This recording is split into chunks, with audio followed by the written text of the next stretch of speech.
எல்லாருக்கும் வணக்கம். ரென்னா வீட்டு சமையலில் இன்றைக்கி ரொம்ப சுவையான காரசாரமான மட்டன் வறுவல் தான் பார்க்க போகிறோம். சாம்பார் சாதம், ரச சாதம், அதுக்கப்புறம் சாயத்தோட பிசைஞ்சு சாப்பிட்றது எல்லாத்துக்குமே ரொம்ப சூப்பராக இருக்கும்.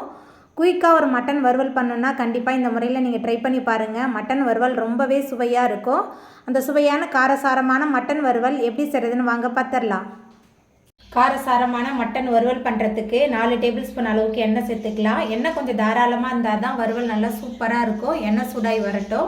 எண்ணெய் சூடாயிட்டு இதில் பட்டை, கிராம்பு, ஏலக்காய், அன்னாசி பூலாம் சேர்த்துக்கலாம். பட்டை, கிராம்பு, ஏலக்காய்லாம் எண்ணெயில் நல்லா பொரிய ஆரம்பிச்சிருச்சு. 35 சின்ன வெங்காயம் பொடியாக நறுக்கி வச்சுருக்கேன். சின்ன வெங்காயம் சேர்த்துக்கலாம். கொஞ்சமாக கருவேப்பிலை, வெங்காயத்தை சேர்த்துட்டு நல்லா கலந்து விட்டு வதக்கிடலாம். வறுவலுக்கு சின்ன வெங்காயம் தான் ரொம்ப சூப்பராக இருக்கும். நல்லா கலந்து விட்டு வதக்கிடலாம். சின்ன வெங்காயம் நல்லா வதங்கி வந்துருச்சு. அதுக்கப்புறமா இதில் பொடியாக நறுக்கி வச்சுருக்கிற ஒரு தக்காளி பழம், 3 டேபிள் ஸ்பூன் அளவுக்கு இஞ்சி பூண்டு விழுது எல்லாத்தையும் சேர்த்துட்டு நல்லா கலந்து விட்டு வதக்கிடலாம். வெங்காயம், தக்காளி நல்லா வதங்கி இஞ்சி பூண்டோட பச்சை வாசனை போயிடுச்சு. இது கூடவே 30 போல் பூண்டு சேர்த்துக்கலாம். முழுசாகவே சேர்த்துக்கலாம். நல்லா சூப்பராக இருக்கும். பூண்டு சேர்த்துட்டு நல்லா கலந்து விட்டு வதக்கிடலாம். பூண்டு சேர்த்துட்டு நல்லா கலந்து விட்டு வதக்கியாச்சு. அதுக்கப்புறமா இதில் நம்ம சுத்தம் பண்ணி வச்சுருக்கிற மட்டன் சேர்த்துக்கலாம். 3/4 கிலோ அளவுக்கு மட்டன் எடுத்துருக்கேன். கொஞ்சமாக மஞ்சத்தூள் சேர்த்துக்கலாம். மட்டன், மஞ்சத்தூள்லாம் சேர்த்துட்டு கொஞ்சம் நேரம் இந்த எண்ணெயில் நல்லா வதக்கி விட்டுடலாம். மஞ்சத்தூள், மட்டன் சேர்த்துட்டு நல்லா கலந்து விட்டு வதக்குனதுக்கப்புறமா இதில் மசாலா தூள்லாம் சேர்த்துக்கலாம். குழம்பு மிளகாய் தூள் 6 டேபிள் ஸ்பூன் எடுத்துருக்கேன். உங்கள் காரத்துக்கு தகுந்த மாதிரி நீங்கள் சேர்த்துக்கோங்க.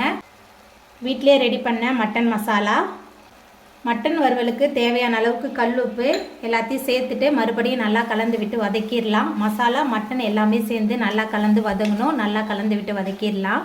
மட்டன் மசாலா தூள்லாம் சேர்த்துட்டு நல்லா கலந்துட்டு வதக்குனதுக்கு அப்புறமா மட்டன் வேகிறதுக்கு தேவையான அளவுக்கு தண்ணி சேர்த்துக்கலாம். தண்ணி சேர்த்துட்டு நல்லா கலந்ததுக்கு அப்புறமா ஒரு மூடி போட்டு வச்சிடலாம். மட்டன் நல்லா வெந்து சுருண்டு வரட்டும். பாருங்கள், நம்ம சேர்த்த மட்டன்லாம் நல்லா வெந்து எண்ணெயும் பிரிஞ்சு வந்துருச்சு. உங்களுக்கு இன்னும் ட்ரையாக வேணும்னா நீங்கள் ட்ரையாக எடுத்துக்கோங்க. எனக்கு இந்த அளவுக்கு சரியான பக்குவத்தில் இருந்துச்சுன்னா சாயத்தோடு கலந்து சாப்பிட்றதுக்கு ரொம்ப சூப்பராக இருக்கும். இப்போ மேலால் கொஞ்சமாக கொத்தமல்லி தழை மட்டும் தூவிடலாம். மல்லித்தழை தூவிட்டு நல்லா கலந்து விட்டுட்டு நம்ம அடுப்பை ஆஃப் பண்ணிடலாம். அவ்வளோதாங்க, ரொம்ப சுவையான காரசாரமான மட்டன் வறுவல் சூப்பராக ரெடி ஆகிட்டு. இந்த சுவையான காரசாரமான மட்டன் வறுவலை நீங்களும் உங்கள் வீட்டில் செஞ்சு பாருங்கள். இந்த வீடியோ உங்களுக்கு பிடிச்சிருந்தா லைக் பண்ணுங்கள், ஷேர் பண்ணுங்கள், கமெண்ட் பண்ணுங்கள், சப்ஸ்கிரைப் பண்ணுங்கள். அப்படியே பக்கத்தில் உள்ள பெல் பட்டனையும் கிளிக் பண்ணிடுங்க. என்னோடய வீடியோவை இவ்வளோ நேரம் பொறுமையாக பார்த்தவங்க எல்லாருக்குமே ரொம்ப நன்றி.